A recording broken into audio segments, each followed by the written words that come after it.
बुखारी शरीफ किताब الکفاله حدیث नंबर 2291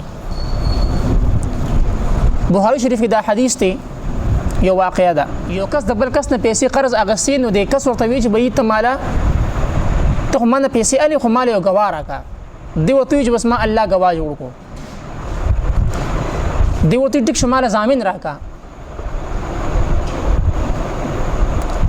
دی ورته وی چې بس ما الله ضامن جوړ کو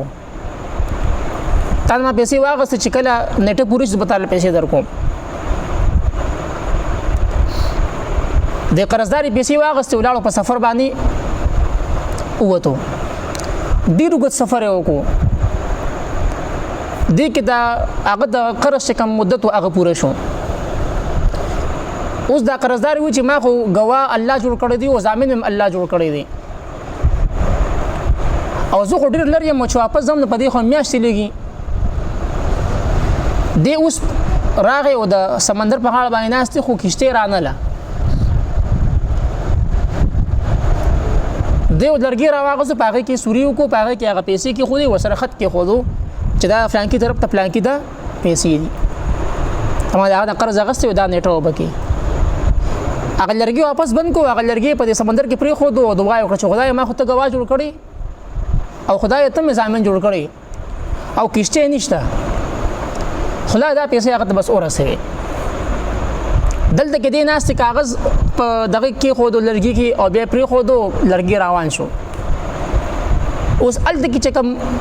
کس قرض پیسې ورکړوي هغه راغی او د سمندر په غاړه ناست چې اوس به فلانکی راځي او بل به قرض راکړي ځکه چې نن ورځ نیټه دا وي کې دې ناس خو کشته رانه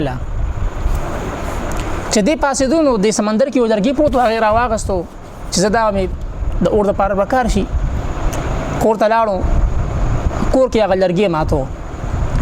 چې هغه لرګي مات کو نو په هغه کې پیسې روخته بکې د خط روخته او هغه کې دا لیکل چې دا پیسې ما د فلانکی نه غسې دي او دا د فلانکی ته زه د فلانکی د پاره چې کم دي ما د لرګي کې چې هغه ته ورسي ناغه چې هغه خط وکړو نو بس هغه پیسې واغستې سوخ بعد چې کم دی بیا د قرضای راغی او د کسته وی چې دغه شانتي